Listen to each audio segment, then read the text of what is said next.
See how deep this drift is. If I can get the room tape measure to go. So it is 10, 11 inches. I've always liked to play in the snow. Ooh, pretty. My son always came out and played in the snow with me, but he is having his first winter in his own home as a grown-up. He called me a few days ago saying, "Mom, I'm on my way to the store. What do I need to survive my first winter alone?" So I told him about getting like covers for his outside faucet tap, getting food that he can eat that doesn't have to be cooked if he loses power. I forgot to tell him to get a space heater, and he mentioned an electric blanket. Yeah, these would be good. So let's find somewhere that's flat, kind of in the middle, where I can measure depth. And 8 inches, 8, 9 inches. I thought it was actually more than that, but wow, we don't get snow like this very often. There's my front sidewalk. The house is beautiful in the snow. There's a lot of work that needs to be done on my house. That's one of my goals for this year. Get a lot of work done on the house. Let's see. So why am I doing YouTube? It seems pretty presumptuous of me to think that people want to watch me walk in the snow or hike in the woods, but I'm wanting to share my artist path. There have been a bunch of other people walking. My artist journey, shall I say. I'm starting to go to more art shows this year, and I plan to have my online shop open and my website open maybe this week.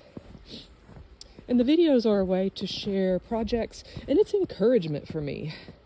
I need something to motivate me, to help me find what I want to work on, what I want to do. How pretty, how pretty. I'm trying not to show neighbors' houses out of respect.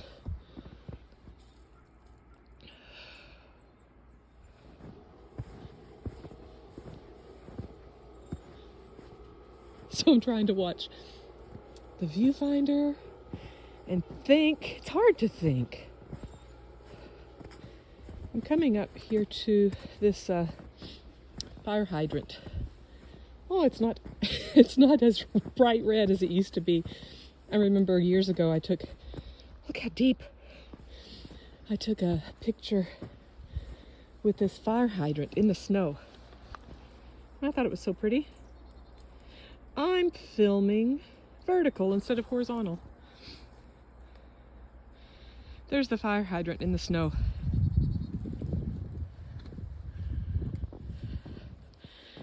Just a little walk in the neighborhood. This is taking much longer than normal, which I knew. Oh, it looks like someone's had a sled, maybe.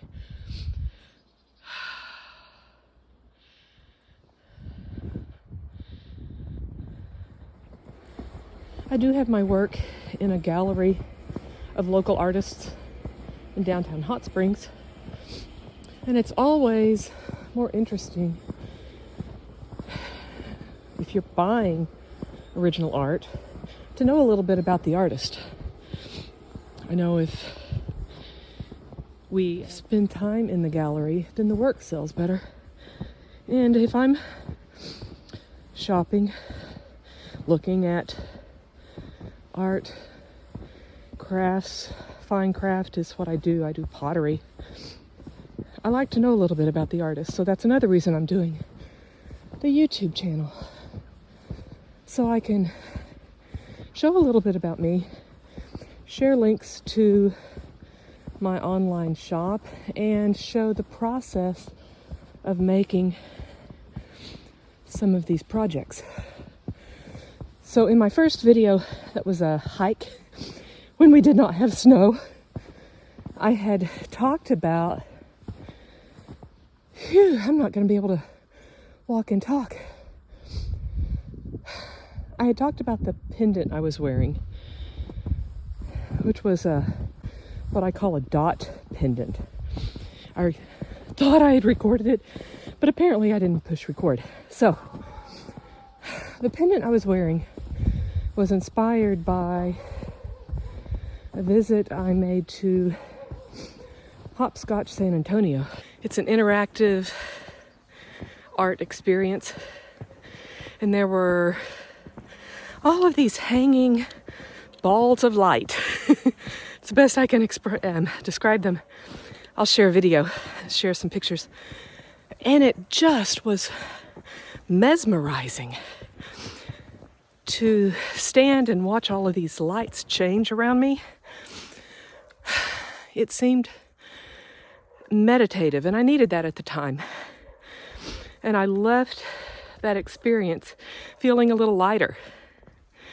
That's what art does to us, for us, right?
Upside down Jacob.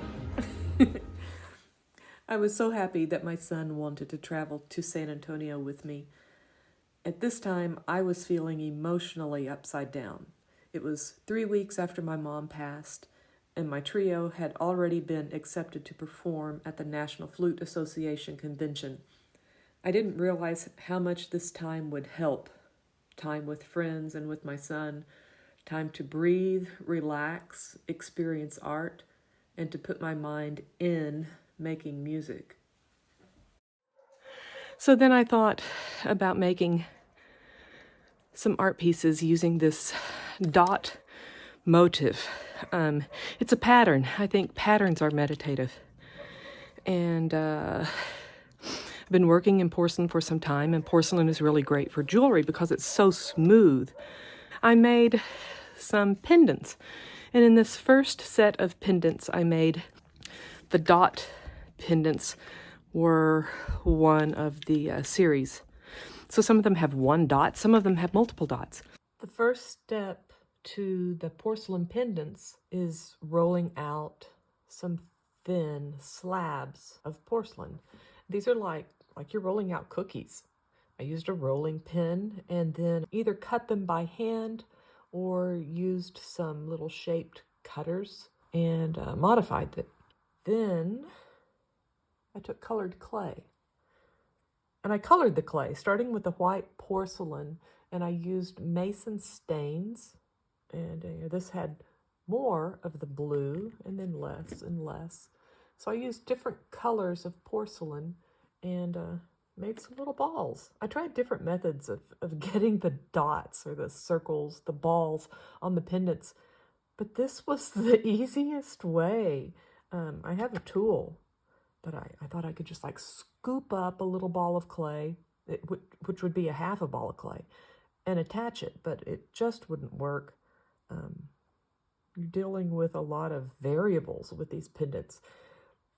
The color that you're attaching has to be the exact same moisture content as the white slab. Anyway, I said that a lot in the first video. That's one of the things I'm going to try, is to not say anyway. I'm using this metal rib that we use in throwing pottery to cut. And that's something else. I tried a lot of different things, and the metal rib seems to work best. It's really, really thin, and it's really sharp. You can slice your hand with that thing. So this is one of the tiny little balls. And I made them in different sizes, so it's flat on one end, and then it's curved. And then I just attached it, scratched it underneath, scratched where I wanted it to attach, and attached the colored balls. Then have to cover them, let them dry slowly, and be careful that the balls don't fall off, which happens sometimes.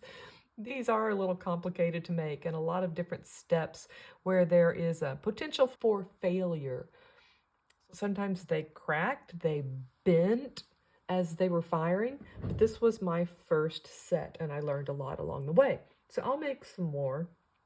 After they dried completely, they go in the kiln. At this point, they're kind of a dusty looking color. They're not bright and shiny because they haven't been glazed yet.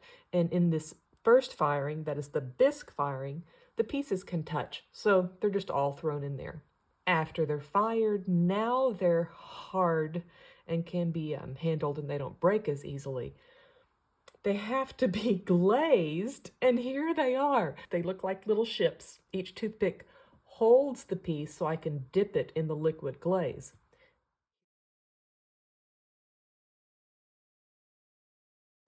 Here they are after they're glazed. At this point, they go through a second firing. This is the glaze firing. When they come out of the glaze firing, that's when they have this look, shiny. They're really strong. This is the same material that a porcelain cup is made of. This one is the one that I was wearing in the hike. It's a second. I was learning. See the blob of glue? It doesn't bother me, but I'm not going to sell it.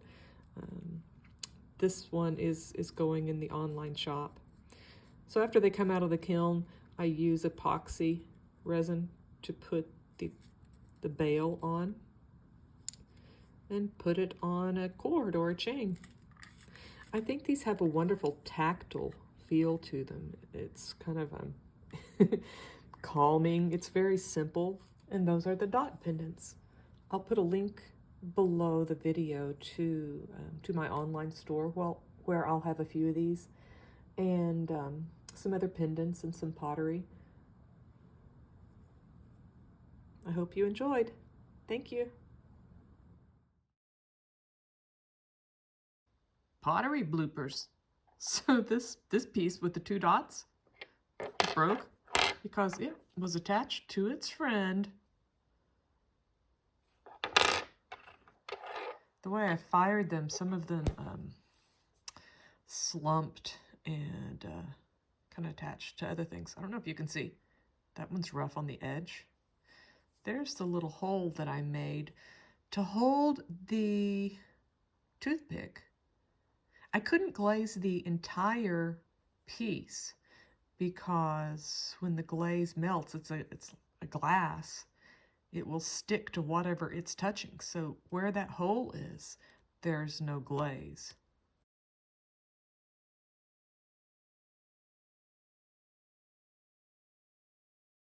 It took a while to figure out how to glaze these things.